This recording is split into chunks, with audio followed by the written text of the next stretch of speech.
Certains s'en foutent, d'autres simplement mauvais. On a des titres de 20 ans ici qui en sont à leur 5e peine.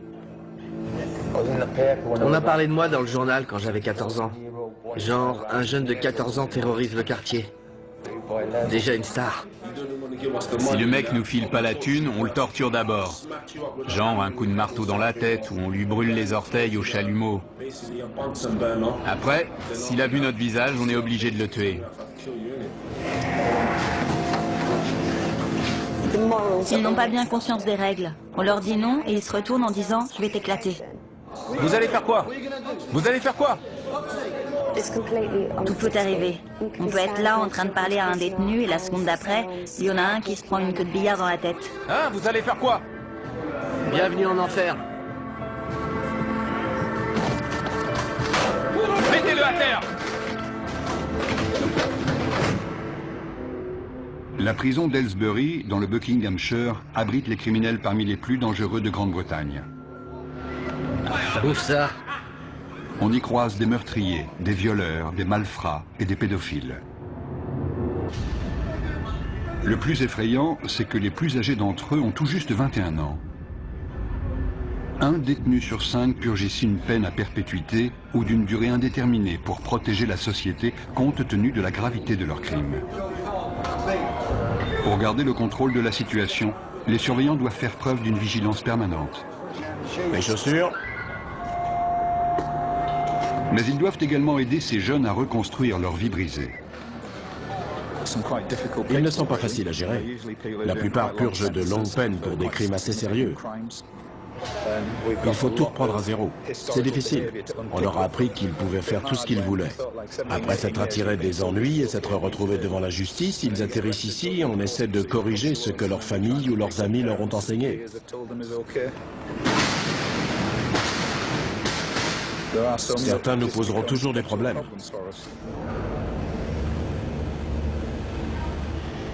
Aylesbury est un établissement redouté au sein de la population carcérale.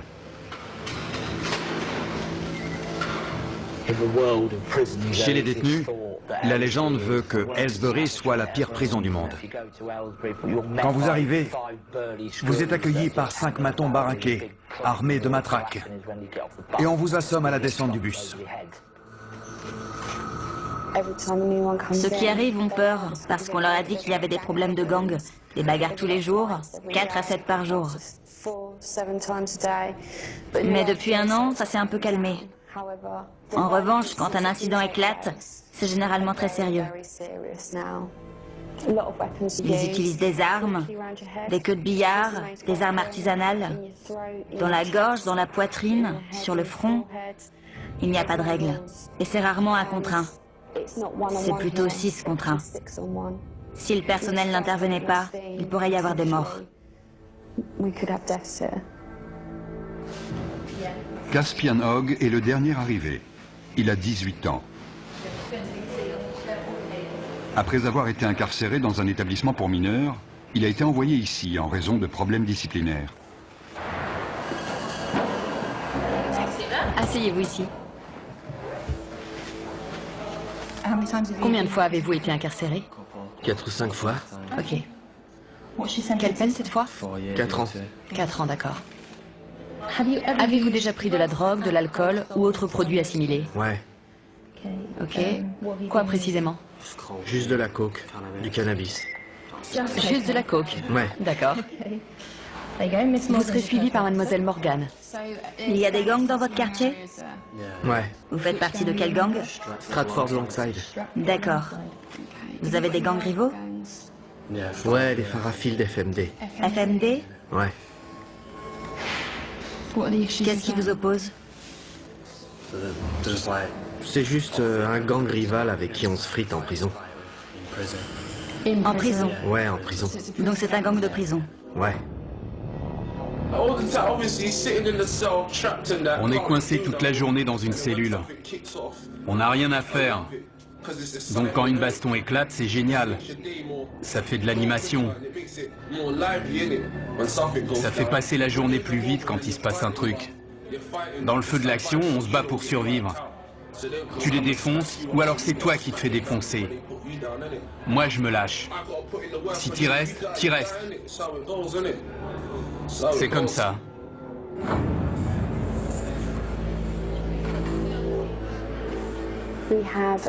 On a des membres de gangs venus de Liverpool, de Birmingham, de Londres, et ils sont tous rivaux. Certains viennent de milieux où ils n'ont connu que la violence. C'est déjà ouvert? Oui, c'est déjà ouvert. Les radiateurs devraient être éteints ce soir. Je sais, il fait un peu chaud. Je peux poser mes affaires de douche? C'est un nouveau lieu, un nouvel environnement. Les 24 premières heures sont les plus explosives. On s'assure qu'ils ont tout ce qu'il leur faut et qu'ils sont bien installés pour leur première nuit. Les rivalités entre gangs entraînent d'inévitables règlements de compte. Les nouveaux venus sont particulièrement vulnérables, car ils n'ont pas encore de repères et doivent faire leurs preuves.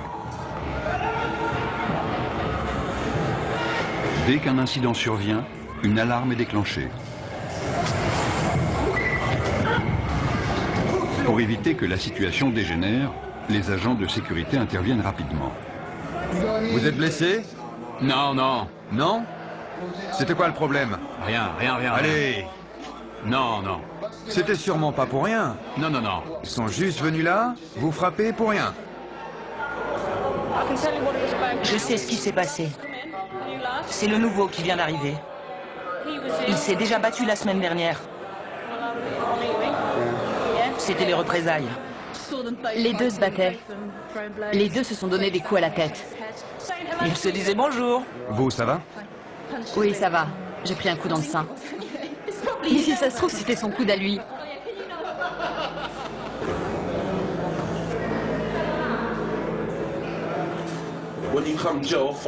Quand on vient de la rue et qu'on arrive en prison, c'est encore plus violent que dans la rue, parce que tous les mecs de la rue sont réunis au même endroit. C'est pire. J'ai grandi au milieu de la violence et j'aimais pas vraiment ça, mais en maison de redressement, on voit beaucoup de violence, alors on s'habitue. Et puis on finit même par aimer ça. Si je te connais, si je sais avec quel gang tu traînes, dès que je te vois, je t'éclate. Et si je sais que t'as planté un de mes potes, je te fais la même chose. Donc vous surveillez constamment les nouvelles arrivées dans votre bâtiment. Ouais. Ils en ont mis dans l'LC, juste à côté. Si je les croise, je les défonce direct. C'est clair. Le quotidien en prison, c'est pas la joie. Vous pouvez être le mec le plus balèze avec la plus grosse réputation, il faut quand même surveiller vos arrières. On est tout le temps parano, tu vois. On est sur nos gardes tout le temps, on surveille les autres. On est tous des criminels ici. Comme je l'ai dit, des fois mon but c'est de faire mal à quelqu'un. Des fois je me réveille le matin et je suis pas d'humeur pour ça. Sérieux. Mais des fois je me dis que je vais lui mettre la raclée de sa vie. Je me dis, quelle différence ça fait. Je sais qu'il me reste que 10 mois à tirer, mais autant aller lui régler son compte. Au cours de leur période d'intégration, avant d'être installés, on propose aux détenus de travailler ou de suivre des cours. Ceux qui acceptent pourront passer plus de temps dans les espaces communs. Il n'y a que 3 surveillants à cet étage et jusqu'à 50 détenus peuvent sortir de leur cellule. C'est le moment dangereux de la journée. Il faut rester très vigilant. On peut avoir tendance à se relâcher parce que 90% d'entre eux sont très corrects. Mais il faut se méfier, c'est notre boulot. La situation peut dégénérer à tout moment. Caspian et 2 nouveaux arrivants ont forcé le passage pour s'introduire dans une cellule.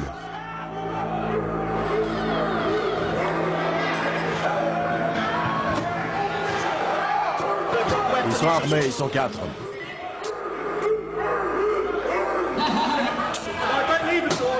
Les détenus ont barricadé la porte. Les surveillants ne peuvent pas entrer. Je veux voir tous les détenus dans leur cellule.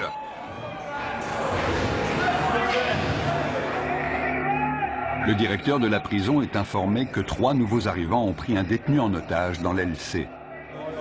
Apparemment, il y aurait 4 détenus dans la cellule. Dont un otage. Ils sont 4, dont un otage. On va envoyer des négociateurs devant la porte pour tenter d'établir un dialogue et on avisera. Ma vie est en jeu. C'est pour ça qu'on doit menacer la sienne. D'accord, on va transmettre ce message au directeur. Vous comprenez? On est en danger de mort. On est forcé de faire ça. Je comprends. 3 d'entre eux viennent d'autres prisons. Ils avaient prévu leur coup. Notre priorité, c'est l'otage. Si vous faites pas venir le directeur, je le viole. Je vais le violer. Écoute, tu n'as pas à lui faire de mal. On t'écoutera de toute façon. Le négociateur joue un rôle clé car il analyse la situation pour nous. Si nous sentons que la vie d'un détenu est en danger, il est clair que les négociations sont terminées et qu'on doit intervenir. L'otage doit avoir conscience que le personnel est présent et jauge la situation car ils disent tous « je vais le tuer ». Mais est-ce qu'ils veulent vraiment le faire? J'aime pas cette prison, c'est tout. Je l'aime pas. T'es pas le seul. Mon problème, c'est que j'ai beaucoup de prisonniers qui ne sont pas heureux d'être ici. Si on commence à parler de transfert maintenant, j'aurai une autre prise d'otage dès cet après-midi, car certains vont se dire « Oh, il suffit de prendre un type en otage pour se faire transférer. » Je vais lui trancher le cou et le vider de son sang. Il a menacé de le violer et de lui trancher la gorge. Non, le cou. De lui trancher le cou. Je vais vous dire. Écoutez-moi. Vous me prenez pas au sérieux? Si, croyez-moi. Nous prenons ça très au sérieux. Une cellule de crise a été mise en place par le directeur de la prison pour gérer l'incident. La décision a été prise de faire appel à des agents des forces de l'ordre spécialement entraînés pour agir dans ce type de situation. L'otage avait un t-shirt noué autour du cou, il était assis sur le lit, ils sont armés d'un couteau en plastique et de morceaux de verre. Ils ne veulent pas être ici. Ils ne se sentent pas en sécurité. Ils veulent retourner plus au nord, vers Liverpool ou Manchester. Il y en a un qui est arrivé hier, un autre il y a 9 jours. Ils viennent tous du même coin. Ils se sentent menacés par les gars de Londres. Et ils en ont assez. L'équipe d'intervention de la prison se prépare à intervenir au cas où la situation dégénérerait. La prise d'otage dure depuis 2 heures. Jason Harper passe le relais à un autre négociateur qui va poursuivre la discussion avec les preneurs d'otages. Écoutez-moi, d'accord? Je ne vais pas vous mentir. Je vous ai dit tout ce que je savais. La température de 40 degrés n'arrange pas la situation. Il s'est effondré au sol. L'otage a perdu conscience. Tournez-le sur le côté. Tournez-le sur le côté et mettez-lui la tête en arrière pour qu'il puisse respirer. Oui, voilà, sur le côté. La reine, c'est Andy. Julie vient de me dire que l'otage avait perdu connaissance. Il est allongé au sol, elle leur a expliqué la position latérale de sécurité. Le directeur est mis au courant de la situation. Il ordonne le déploiement de son équipe d'intervention pour porter secours à la victime. Vous m'avez dit que vous vouliez sortir. J'attends qu'on me dise comment ça va se passer. Ensuite, la situation va se débloquer. Au bout de 3 heures, les preneurs d'otages acceptent de se rendre calmement. Où il est? Je veux le voir. L'otage, il sort en premier? Non, il sort en dernier. Comment tu t'appelles? Caspian. Les mains sur la tête. Sors calmement, par ici. Caspian Hogg, l'initiateur de cette prise d'otage, est conduit vers le quartier disciplinaire. Le détenu qui est arrivé hier venait déjà du quartier disciplinaire de son précédent établissement. Il est connu pour des faits de violence, d'agression de personnel, de port d'armes, de barricades. Il a tout fait. Il vient du nord du pays. Il a beaucoup d'influence sur les autres et il s'en est servi. Mais on est formé pour ces situations, donc ça va aller. On va descendre au quartier disciplinaire pour une fouille intégrale. Je suis le responsable, donc j'y participerai. Chacun sera tenu à l'isolement en attendant qu'une punition soit décidée. Nous sommes responsables des détenus les plus problématiques de l'établissement. S'ils enfreignent les règles ou s'ils présentent un risque pour les autres ou pour l'établissement, ils sont envoyés au quartier disciplinaire pour une période donnée.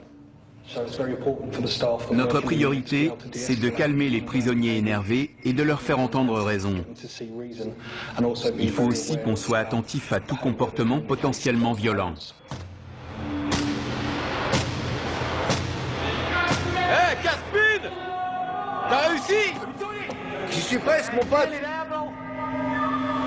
Presque! Beaucoup m'ont dit qu'ils avaient essayé de travailler et d'être de bons citoyens, et qu'ils avaient trouvé ça trop difficile. Mais ils sont très jeunes, vous savez. Les détenus seront punis pour les dommages qu'ils sont en train de commettre. Je suis resté trop sage. J'étais stressé. Il me fallait un truc à faire. J'ai saisi ma chance. En plus, j'étais pas tout seul. Le gamin qu'on a pris en otage, c'est le seul de toute l'aile que j'aime pas. Alors je me suis dit que j'allais me le faire. Mais on lui a pas fait mal, on lui a rien fait. Ils m'ont frappé au visage et dans les côtes, en me traînant avec eux. Ensuite, l'un d'eux m'a attrapé par derrière et m'a fait asseoir sur le lit. Il me tenait comme s'il voulait me briser la nuque. Les deux autres frappaient la porte avec des boules de billard dans des chaussettes. Ils ont cassé ma télé et ils m'ont mis des bouts de verre sous la gorge. Ils ont dit qu'ils allaient me la trancher. Ensuite, ils m'ont dit de me déshabiller complètement et ils ont dit qu'ils allaient me violer. Qu'est-ce qui s'est passé? Rien, rien. Ils disent qu'on a pris un mec en otage et qu'on l'a agressé dans sa propre cellule. Ils ont appelé la police et on est à l'isolement pour l'instant. Vous dites que vous ne l'avez pas pris en otage. Non, on a juste barricadé la porte, c'est tout. J'ai toutes ces pensées qui ont défilé dans ma tête. Je ne savais pas si j'allais en sortir vivant. Je connaissais pas ces mecs. C'était le truc le plus flippant de ma vie. Pourquoi vous avez fait ça? Franchement, j'ai pas eu de visite depuis 6 mois, depuis qu'ils m'ont mis ici. J'essaie de retourner dans le Nord. Il n'y a que des mecs de Londres ici, je veux retourner chez moi. C'est pas ma prison, je veux être dans une prison de chez moi. Je suis tombé dans les pommes. Je me souviens juste qu'ils étaient en panique. Ils croyaient qu'ils m'avaient tué. Si on continue les conneries, si on agresse les surveillants, ils nous transféreront. Ça va, Liam? Ouais, et vous? Pas trop mal. J'ai connu des jours meilleurs.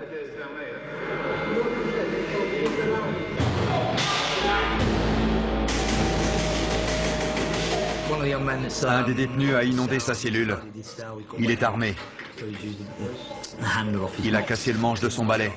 On lui a demandé de nous le remettre. On va le déplacer dans une cellule où il n'y a pas d'eau. C'est trop court. Il doit lui en rester. Le détenu a jeté les morceaux de manche à balai dont il se servait comme arme. C'est trop court. Pourquoi vous avez gardé ce morceau, hein? Je vous avais dit de tout jeter. Reste sur le côté. Déverrouille la porte et je la pousserai.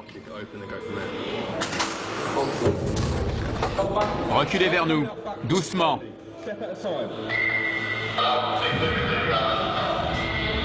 Ne vous retournez pas. Restez face au mur.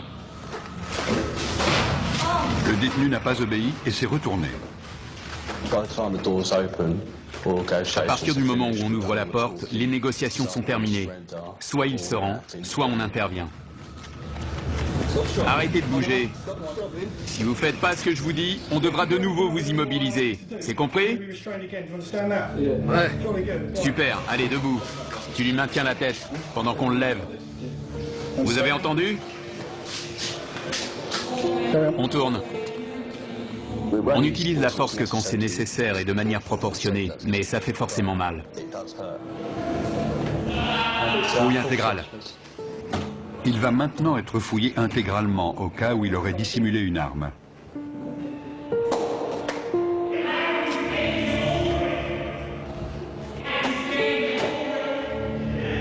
Retournez-vous. Bande d'enflures. Vous avez des réclamations à faire sur la façon dont on vous a traité? Non, non, ça va. Non? D'accord. Je vais vous demander de réfléchir aux conséquences de vos actes. Ce n'est pas la bonne méthode pour obtenir un transfert.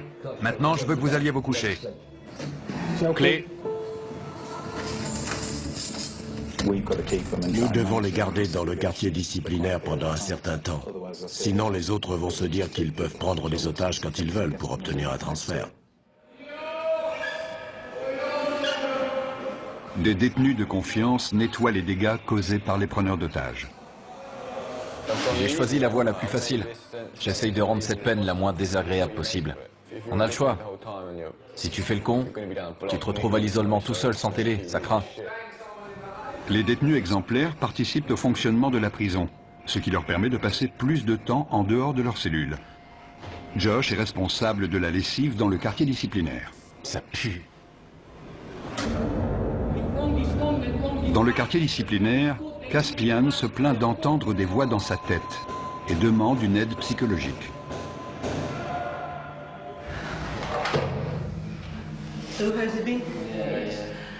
Je dois déterminer si vous êtes du genre manipulateur. Manipulateur? Si vous aimez titiller les gens et les énerver pour prendre l'avantage. Non, sérieux. Je risque de vous poser des questions qui vont vous énerver. Ouais. Vous avez le droit d'être en colère. Ce que vous n'avez pas le droit de faire, c'est être violent. Mais je suis un type violent, madame. Regardez mon dossier. Depuis mes 11 ans, je suis traîné de foyer en foyer et je suis incontrôlable. À 11 ans, j'ai arraché le torse d'un type avec mes dents. J'ai mordu une meuf à l'oreille. On a toujours dû me maîtriser. J'ai toujours le même sentiment. Et je me dis que mon destin, c'est de tuer quelqu'un. Et la perspective de sortir d'ici, de commettre un tel acte, et de revenir en prison pour une peine à perpétuité, ne vous dérange pas? Ça dépend. Quand je pète les plombs, ça me dérange pas, je m'en fous. Je pense pas que je suis un taré. Mais si on m'aide pas maintenant, je vais finir par le devenir. Je ne suis pas convaincu à 100% qu'il souffre de troubles mentaux. Il souffre de troubles émotionnels, ça c'est sûr. Car non seulement il a des pensées violentes, beaucoup de gens en ont, ce n'est pas idéal, mais ce n'est pas un drame, mais il prend plaisir à être violent, ce qui alimente ses pensées et ses fantasmes. Je pense que son comportement pourrait le conduire au meurtre.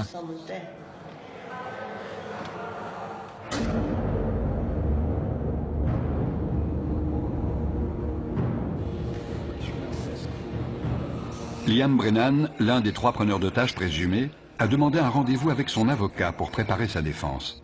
Vous voulez juste le choper dans sa cellule et fermer la porte. Mon rôle n'est pas de minimiser le délit, mais d'essayer de comprendre pourquoi et comment c'est arrivé, et quelle a été ton implication. Tu ne peux pas dire, c'est pas moi, j'ai rien fait. Ça, il te croira jamais. Écoute, différentes peines sont envisageables. J'espère que le juge optera pour des jours supplémentaires. J'ai pas le droit à l'erreur. J'avais pas parlé à ma femme et à mon gosse depuis 1 an. Elle m'a recontacté il y a quelques jours et je lui ai dit que je sortirais le 11 décembre. Les services pénitentiaires ont décidé de ne pas poursuivre Liam. Il se retrouve donc en commission de discipline. Asseyez-vous, monsieur Brennan. Je suis juge, je n'ai aucun lien avec cet établissement, vous comprenez? Oui. Vous êtes représenté par monsieur Ahmad, c'est exact? Oui, monsieur le juge. Pouvez-vous vous identifier, s'il vous plaît? Jason Harper. Vous serez le témoin de cette affaire? Oui. Il est dit que le 29 mai, vous avez retenu une personne contre son gré. Coupable ou non coupable? Non coupable. Monsieur Ahmad? Qu'avez-vous vu monsieur Brennan faire exactement? Il a passé beaucoup de temps à la porte avec moi pour m'expliquer leurs intentions. Je ne veux pas parler à votre place, mais si je comprends bien, il n'a pas menacé ni brutalisé d'une quelconque façon la victime. C'est exact. Lorsque vous étiez dans la cellule, avez-vous exprimé clairement votre désir de coopérer avec... Vous orientez l'accusé. Oui, monsieur le juge. Ne le faites plus. Vous connaissez la loi et la notion de complicité. C'est comme le chauffeur du véhicule qui attend les braqueurs de banque. Il sera coupable de vol même s'il n'a pas pénétré dans la dite banque. Monsieur Brennan n'a apparemment eu aucun contact physique avec ce détenu qui était apparemment séquestré. Avez-vous vu les autres retenir la victime? Je n'ai vu personne le retenir. Quelle était la taille de la cellule? Petite, c'est une cellule de prison. J'ai du mal à croire que vous n'ayez rien vu. Ça me paraît inconcevable. Ou alors il ne s'est rien passé. Parce que sinon vous l'auriez forcément vu. C'est ça que vous me dites? Je dis pas qu'il s'est rien passé. Je dis juste que j'ai rien vu. Je regardais de l'autre côté, vous avez entendu Monsieur Harper. Je lui ai parlé pendant un long moment. Il est très clair pour moi que vous étiez tous les trois complices dans cet incident et je n'ai aucune hésitation à vous déclarer coupable. Je vous impose 32 jours de détention supplémentaire. Vous avez tout compris? Oui, j'ai compris. Cette procédure est terminée, merci. Pourquoi n'a-t-il pas été mentionné que la victime avait été dénudée et menacée de viol? Ça m'a surpris. Ouais, ça m'a étonné aussi. C'est mon jour de chance. L'agression n'a pas fait l'objet d'une poursuite pénale car la victime a eu trop peur pour témoigner. Dans le quartier disciplinaire, tous les privilèges, y compris la télévision, sont retirés.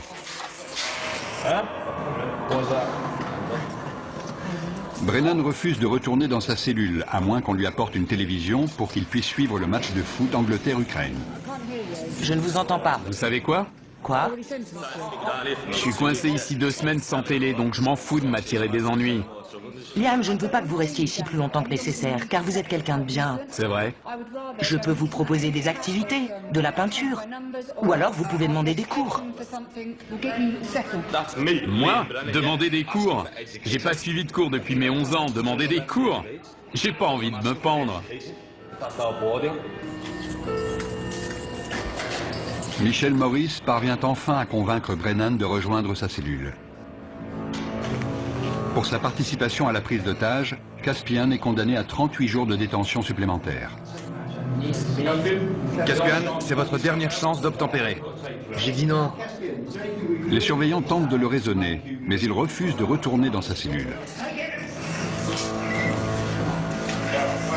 Il sera envoyé dans le quartier disciplinaire jusqu'à ce que le directeur estime qu'il est capable de rejoindre les autres détenus. Caspian, si tu ne suis pas nos instructions, on t'immobilisera de nouveau. D'accord? Personne n'est au-dessus du système. Il y a des règles, des procédures, des lois à suivre, que vous soyez un détenu ou un surveillant. Personne n'est au-dessus de ça.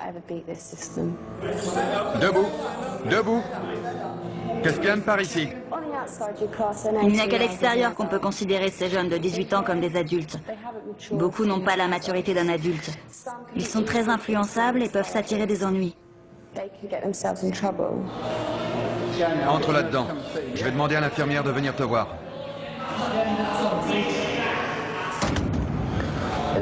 S'ils me remettent avec les autres, je vais vous dire la vérité. Je vais faire mal à quelqu'un. Sérieux, je déconne pas. S'ils me remettent là-bas, je vais choper un de ces connards et je vais le défoncer comme il faut. Je suis sérieux.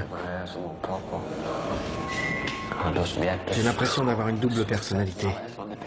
Tout m'énerve, tout le monde m'énerve. J'aimerais parler à quelqu'un, mais j'ai la tête en vrac. J'ai l'impression qu'elle est énorme. Tellement de trucs là-dedans, je me sens vraiment en colère. Je suis en rogne. Il y a certains détenus que je n'aimerais pas voir libérés avant très longtemps. Parfois, on travaille avec eux simplement pour les aider à gérer le fait qu'ils sont en prison. Mais je n'ai jamais rencontré de détenu que je ne pensais pas pouvoir aider à répondre à son environnement de façon plus positive.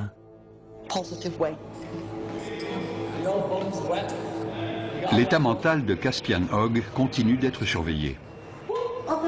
De quel autre traitement pensez-vous avoir besoin? Est-ce que vous pensez que je peux faire autre chose pour vous aider?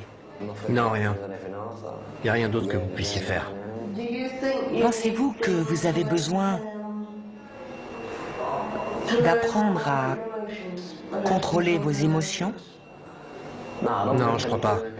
Je connais mes émotions et je crois plutôt que j'en ai pas assez. J'essaie de pleurer, mais j'y arrive pas. Je peux pas pleurer. Sauf des fois, ça vient sans prévenir, ça arrive. Vous voyez de quoi je parle? Je pleure pas quand il se passe un truc triste. Ça m'arrive même de rire. Pour vous, est-ce plus normal de penser à ce que ressentent les autres ou de ne pas y penser? Ça dépend des moments. Là, c'est moi, je suis là, je vous aime bien. Vous me comprenez? Mais si vous tombez sur moi un autre jour, quand je suis en mode furieux, je vois des choses différemment. Tout est en vrac. Je pense comme un psychopathe.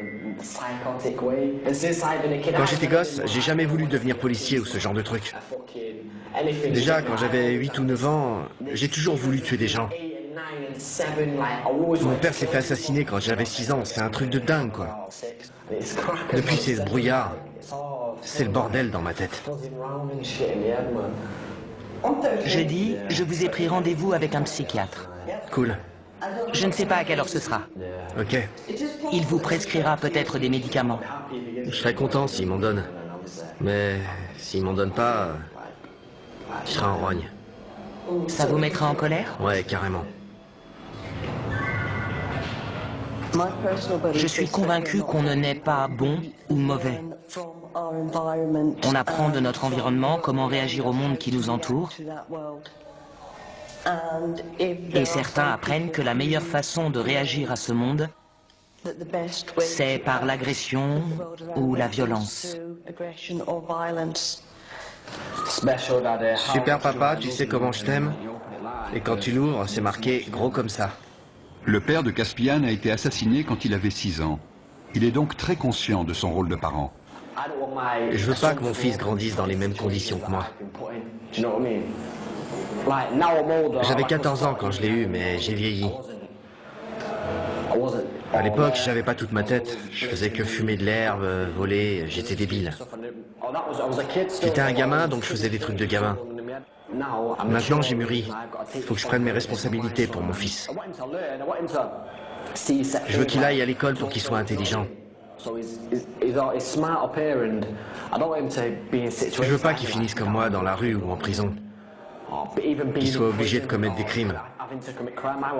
Je vais être là pour lui, qu'il puisse me parler ou me demander de l'argent quand il en a besoin.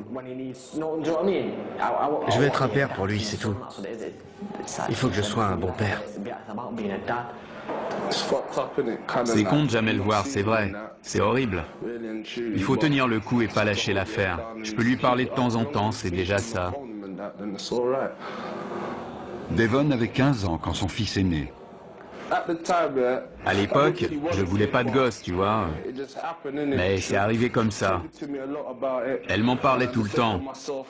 Et alors je me suis dit, pourquoi pas? Quelqu'un va peut-être te régler ton compte demain. Tu sais pas où tu vas finir, alors autant pas perdre de temps. Vous avez vraiment pensé à la mort à ce moment-là? Ouais, évidemment. Dans mon quartier, il y a beaucoup de violence. Des gens meurent tout le temps. On n'est jamais à l'abri, ils peuvent vous dégommer quand vous traversez la rue. Pour certains détenus, le téléphone est le seul moyen de rester en contact avec leur famille. Ouais, tu me manques, bonhomme. Non, tu peux pas venir me voir. Papa est occupé. Papa nourrit des animaux. Je sais pas comment ça se met. Je veux pas que ça lui tombe dessus. Dans la chapelle de la prison, Josh se prépare pour la fête des pères. Exceptionnellement, les détenus exemplaires sont autorisés à passer du temps avec leurs enfants. Je peux jouer avec lui? On peut se rouler tous les deux par terre, je peux lui courir après. Une fois, elle voulait que je vienne l'attraper, mais je pouvais pas aller plus loin. Je suis heureux de pouvoir passer 5 heures avec lui au milieu des rires et des pleurs. J'ai envie de l'attraper et de lui faire des câlins. Tu peux ouvrir la bouche? Bravo. Ça me plaît pas de le voir se faire fouiller, mais je préfère avoir cette relation avec lui. J'ai de bonnes raisons de changer. J'ai un gosse et une fiancée, une famille qui a besoin de moi. Pour être honnête, si j'avais pas ma famille, je me serais sûrement pas comporté aussi bien. Viens là, mon grand. Ils ont besoin de moi. Ils comptent sur moi pour sortir d'ici. Où elle est, ta cape? Tu fais ton timide? Si je me comporte bien, je retrouverai ma famille. C'est simple. Si je joue le jeu, je gagne tout. Sinon, je perds. Comment ça va, ma belle? Oh, arrête.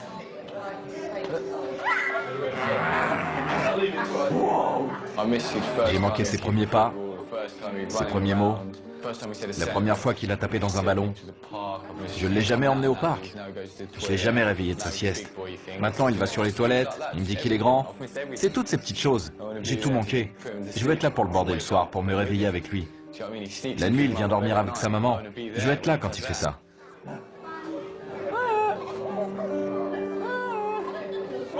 Messieurs, dames, s'il vous plaît, vous pouvez vous dire au revoir? Tout va bien.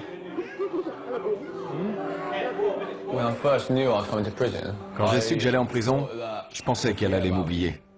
J'avais 18 ans. Et on était ensemble depuis 2 ans et demi. C'est un vrai test pour des adolescents, de rester fidèles et loyaux. Quand on est en prison, on ne pense qu'à ça. Il faut pouvoir compter sur quelqu'un de confiance pour traverser ça. Sinon, on craque. Je pourrais être là toutes les nuits à imaginer qu'elle me trompe. À plus. Je t'aime.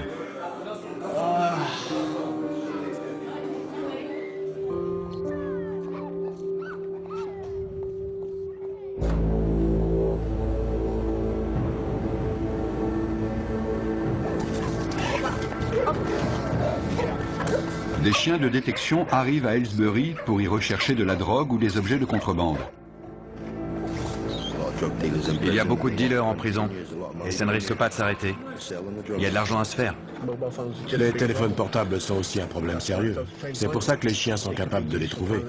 Ils peuvent être utilisés pour planifier des évasions ou tout autre type d'événement. On fouille des cellules tous les jours. Et tous les jours, on trouve des choses. Sortez de votre cellule.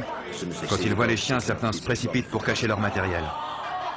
On demande aux détenus de sortir de leur cellule pour que les chiens puissent travailler tranquillement. C'est n'importe quoi, il va renifler partout. Comment savez-vous qu'il a trouvé quelque chose? Il s'immobilise et pose son nez sur l'endroit concerné. Si c'est hors d'atteinte, il reste assis et regarde dans la direction de l'objet.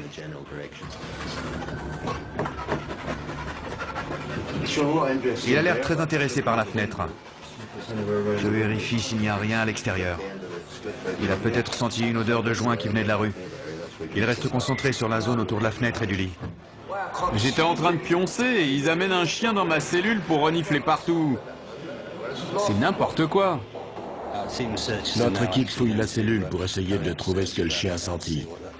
Il semblait concentré sur une zone en particulier, donc c'est là qu'on fouille en premier. J'espère qu'on va trouver quelque chose. Les chiens poursuivent leur inspection des cellules.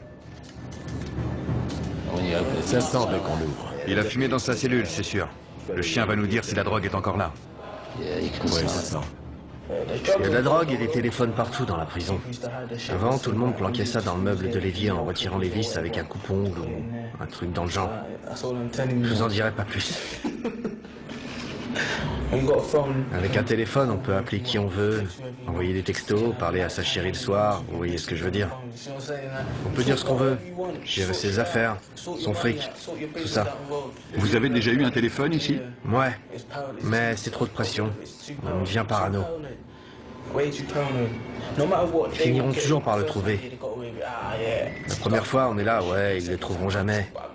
On se croit le plus fort, et puis ils finissent par en trouver un chez un mec, et là, tu peux être sûr qu'ils vont le faire parler. La semaine d'après, boum, un autre passe à table. On n'est jamais tranquille parce qu'ils savent tout ce qui se passe ici. Ils cachent parfois leurs affaires au fond de leur poubelle. Ils croient qu'on va pas les fouiller parce que c'est dégoûtant. Des cartes SIM, des téléphones, il y a tout. On a toujours un cran de retard parce que dès qu'on trouve quelque chose, ils cherchent une autre cachette. Une antenne cassée, ça peut servir d'arme. Il en a plus besoin, on l'apprend. Ils aiment regarder des images, évidemment. Je veux pas savoir ce qu'il fait avec ça.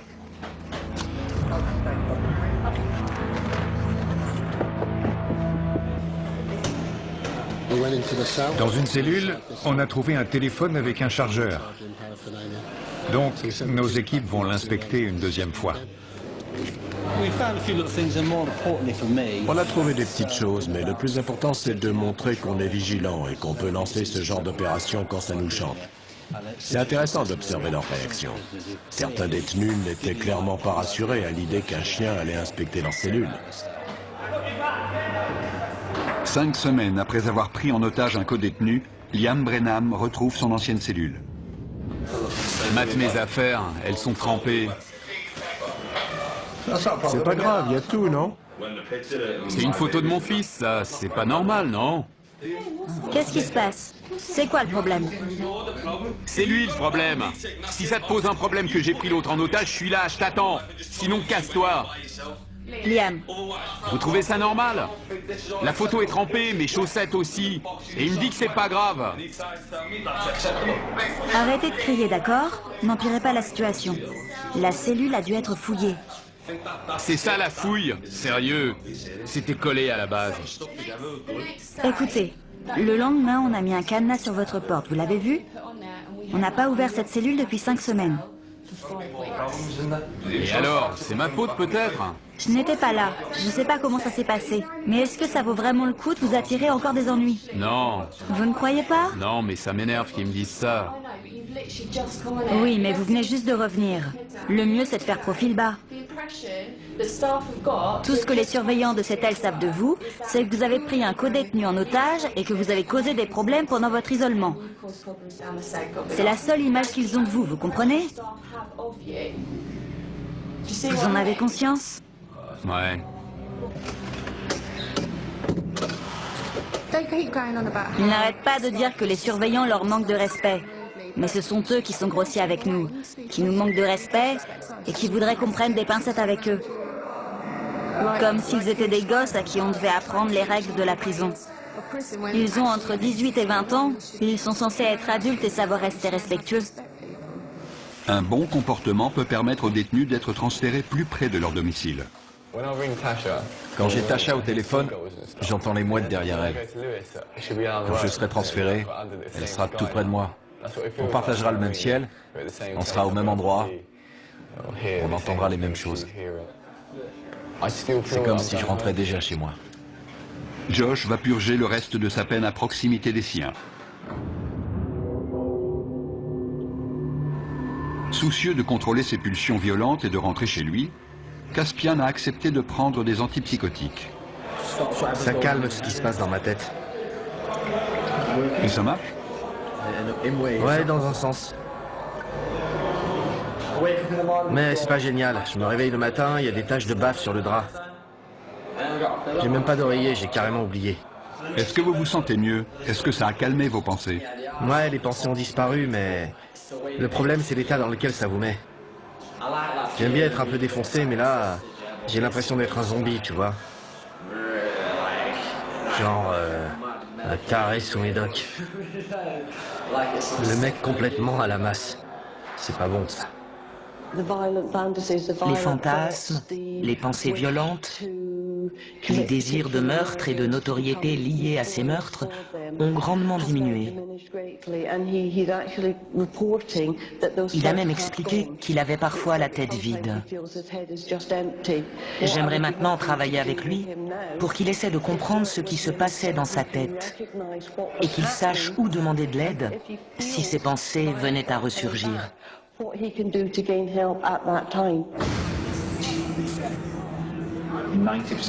90% des détenus que nous accueillons ici vaquent à leurs occupations et font ce qu'on leur demande. Il peut y avoir de petits incidents, mais c'est tout. Ce sont les 10% restants qui causent la majorité des problèmes. Ils ne veulent pas rester tranquilles ni faire ce qu'on leur dit. Ils se rebellent constamment.